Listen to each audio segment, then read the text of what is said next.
You know that feeling, right? You walk in the door after a long day, maybe your shoulders are up by your ears, your brain's still buzzing.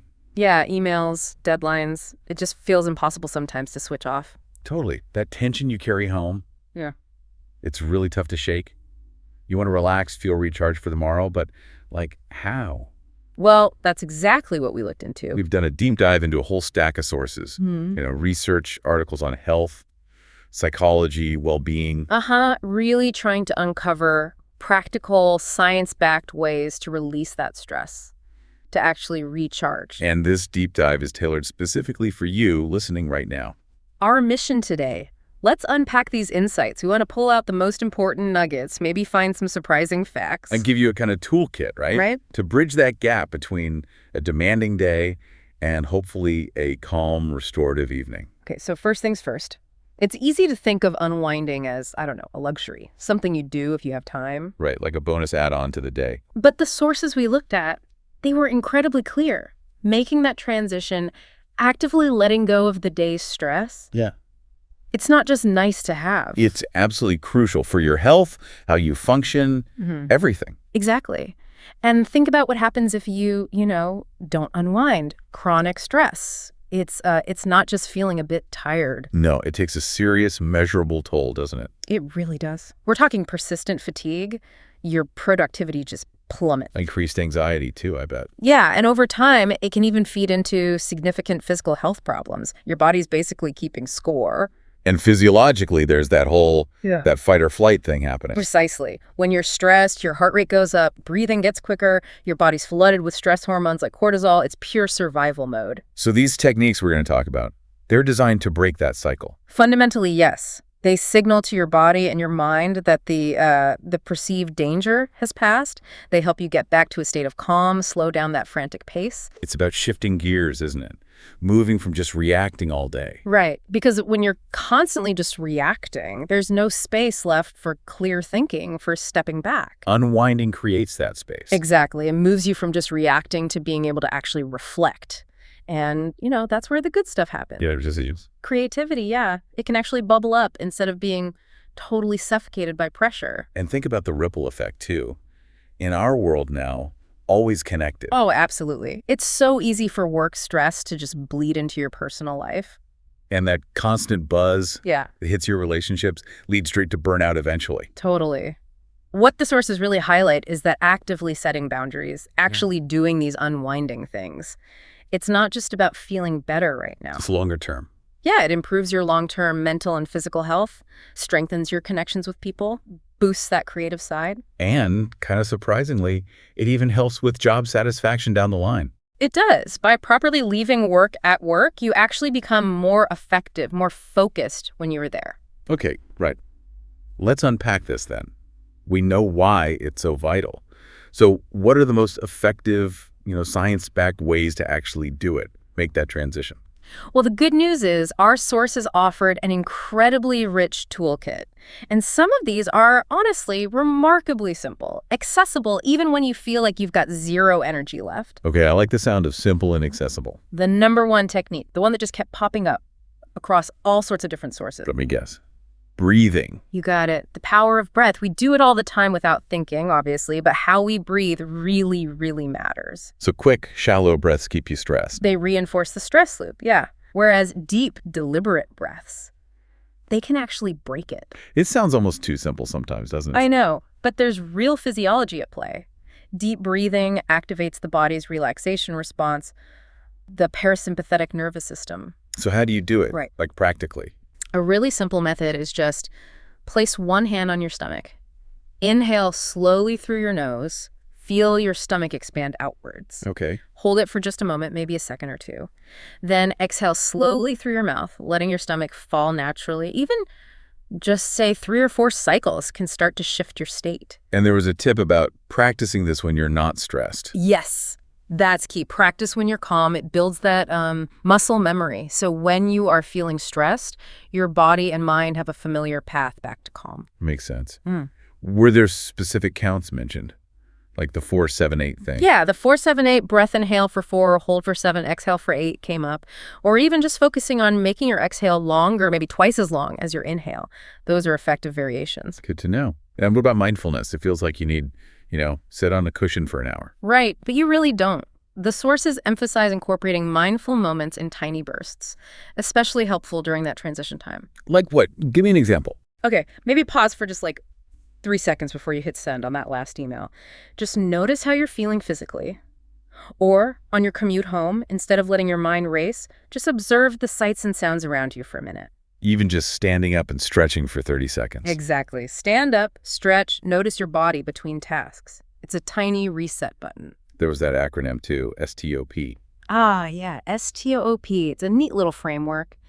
Stop what you're doing, take a conscious breath, observe what's going on inside, thoughts, feelings, body sensations, no judgment, and then proceed with a bit more intention. And just naming the feeling helps, like, okay, this is anxiety. Apparently so. One study mentioned that silently labeling the emotion, feeling frustrated, feeling overwhelmed, can actually dial down your reactivity to it. It creates a little bit of distance, Interesting. Okay, what else for quick shifts? Sensory stuff works well. Just stepping outside for a minute, fresh air, different environment. It can interrupt that stressful thought loop instantly. Yeah, just changing scenery helps. Totally.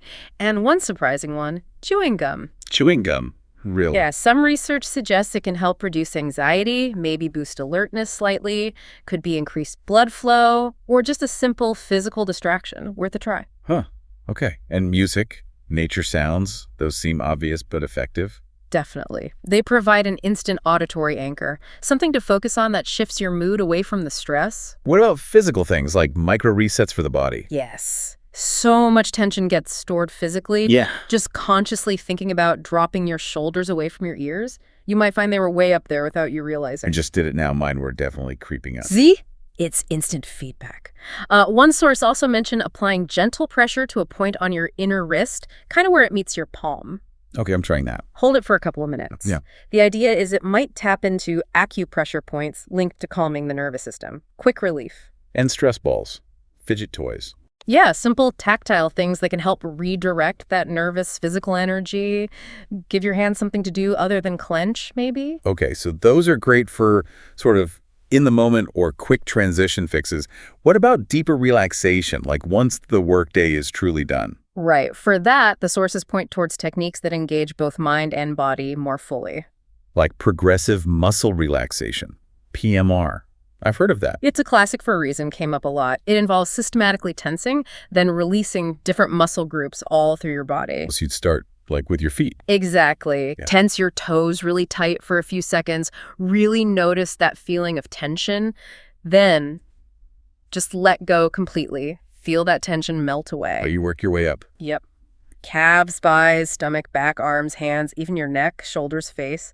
Tense, dot, hold, release. It really makes you aware of where you're holding that tension, doesn't it? It does, and it gives you a very concrete way to let it go. One source even suggested picturing the tension flowing out of your body as you exhale. And it's good for sleep too, apparently. Yeah, specifically linked in some studies to improving sleep quality, helps you shed that physical stress before trying to sleep. Makes sense. And mindfulness meditation comes up again here, but maybe for longer. Yes, the practice of focusing on the present moment, observing thoughts, feelings, without getting caught up in judgment. Sources suggest starting small, maybe just 5 or 10 minutes a day. It's not about emptying your mind, right?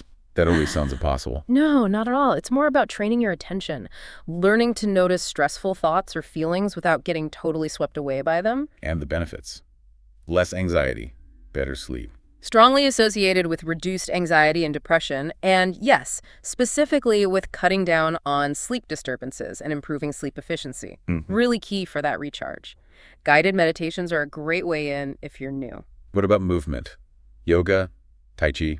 Definitely. Meditative movement practices, they combine the physical with breath work and mindfulness. It's a holistic approach. It's not just about becoming flexible then.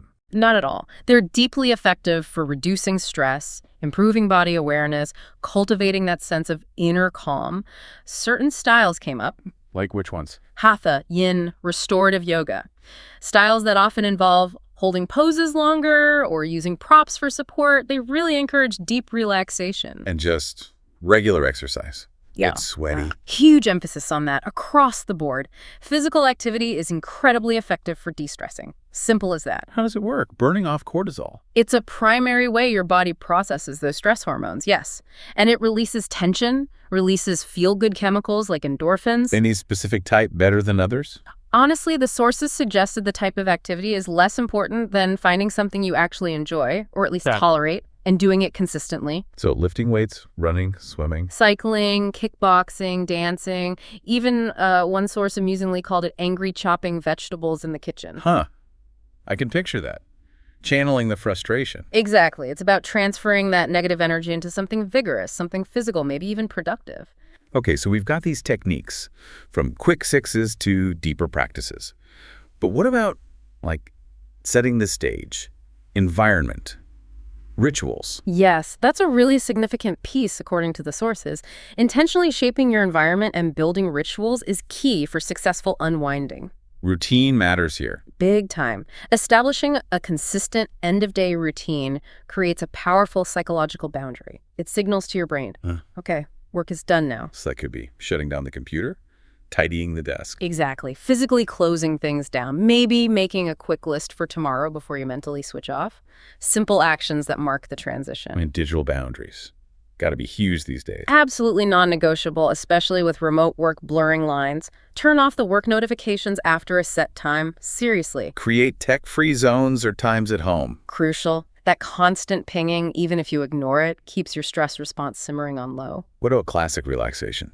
Like a warm bath? Still a classic for a reason. Sources confirm it works. Simple, physical way to soothe body and mind. And you can boost it, right? With essential oils or Epsom salts. Yeah, adding things like lavender or chamomile oil or Epsom salts for muscle tension can enhance the effect. Yeah. Plus, the cool down after a warm bath actually helps trigger sleepiness. You mentioned scents. Aromatherapy came up specifically. It did. Using essential oils can directly impact your mood and stress via your sense of smell. It's closely wired to the emotional centers in the brain. Which oils are best for calming? Lavender is the big one, always. But also bergamot, that's an Earl Grey tea, chamomile, geranium. Those were highlighted. And there's actual research on this. Yeah, some studies were mentioned. One suggested lavender spray reduced work stress in nurses. Another indicated bergamot might help lower cortisol. How do you use them? Diffuser, bath. All of the above. Diffuser is common, few drops in the bath, or even just a drop on a tissue to inhale deeply when you need a quick calming moment. Okay, beyond specific techniques, Right. what about just having a life? Cappies. Hugely important. Having interests outside of work is a powerful de-stressor in itself. Creative stuff, drawing, knitting, cooking, playing music. Gives your brain a different focus. Exactly. And reading a physical book was mentioned too. Great escape, plus gets you off screens for a bit. And connecting with people, pets. Yes, strongly emphasized. Spending time with a pet. Proven to lower stress hormones, boost mood. And just talking to a friend, venting a bit. Definitely. Finding that social support, whether it's venting, getting advice, or just spending quality time, helps you process the day and reminds you you're not alone. So it's not just the activities, but also how we think about the day afterwards. Mental shifts. Crucial. This is about managing the mental residue of stress. First step. Allow yourself to actually acknowledge and name the feelings. So instead of pushing it down, say, okay, I'm feeling anxious about that meeting. Precisely. Just naming it can take some of its power away. Then, and this is key challenge, those irrational worst-case scenario thoughts that loop when you're stressed. How do you challenge them? Ask practical questions. Okay, is this really likely to happen? What's the actual evidence? Or, honestly, will this specific issue matter in a week, a month, a year? Reality testing it. Exactly. It helps pull you out of that distorted survival mode thinking. Journaling came up too, right? For getting thoughts out. Consistently recommended. Writing down worries, thoughts, frustrations, it gets them out of your head, onto the page. It's like processing or downloading your day. And it's linked to lower anxiety. Yes, several sources linked regular journaling to reduced anxiety and depression. Keeping a small notepad by the bed can be good for those late-night racing thoughts, too. And the last mental shift. Prioritizing this time. Treating it seriously. Absolutely. You have to treat your relaxation, your unwinding time, like an important appointment you need to keep. Be deliberate about how you unwind. So decide beforehand. Yeah. Tonight I'm watching a movie, or cooking, or reading. Yes. And protect that time. Avoid multitasking with work emails or notifications during your dedicated unwinding period. This is your space to recharge. Got it. Were there any sort of foundational things, like basic needs? Good point. Yes, the sources touched on making sure your basic needs are met, trying to relax when you're starving or dehydrated. It's much harder. So have a snack, drink some water. Simple stuff, but it makes a difference. Helps the other techniques land better. Some mention things like dark chocolate or green tea, maybe having mild calming properties, but they're not the main strategy. And being mindful of things like alcohol or too much caffeine. Yeah, definitely be aware. While a drink might feel relaxing initially, alcohol disrupts sleep quality. And too much caffeine can obviously keep you wired and make your body less resilient to stress overall. Know how they affect you. So it sounds like there are tons of options, but no single magic bullet. That's the overwhelming message. There's no one-size-fits-all. The sources really emphasize experimenting, try different things we've talked about, see what resonates with you. And consistency over perfection. Absolutely. Don't feel you need to do everything every single day. Pick one or two things that feel helpful and accessible right now. Stick with them as best you can. And listen to your body. Crucially. And, if stress feels chronic, if it's really overwhelming and impacting your life significantly, please don't hesitate. Talk to a healthcare professional, a therapist. They can offer personalized support. Okay. So pulling this all together, Yeah. what's the big picture here? The big picture is that unwinding after a long day, it's not just about feeling comfy for a few hours, it's fundamental. To health, productivity. Mental and physical health, creativity, productivity, nurturing your relationships, even finding long-term fulfillment in what you do, it's foundational. Right. And we've covered a huge range of tools from the sources today, from something as simple as taking a mindful breath or just dropping your shoulders. Yeah, those tiny resets, all the way up to establishing consistent evening routines, really engaging with hobbies, and actively challenging those stressful thought patterns. So the key takeaway seems to be the power to create that separation, to actually recharge, it's within our grasp. It absolutely is. By being intentional, by being consistent, even with just one or two small steps, you really can transform your evenings and release the weight of the day. Okay, final thought then, something to leave our listeners with. Consider this. What if consciously prioritizing that time after work? What if it isn't just about recovering from the stress of the day, but what if it's actually the overlooked key? The key to unlocking greater well-being, greater effectiveness in all areas of your life, including maybe especially your performance at work.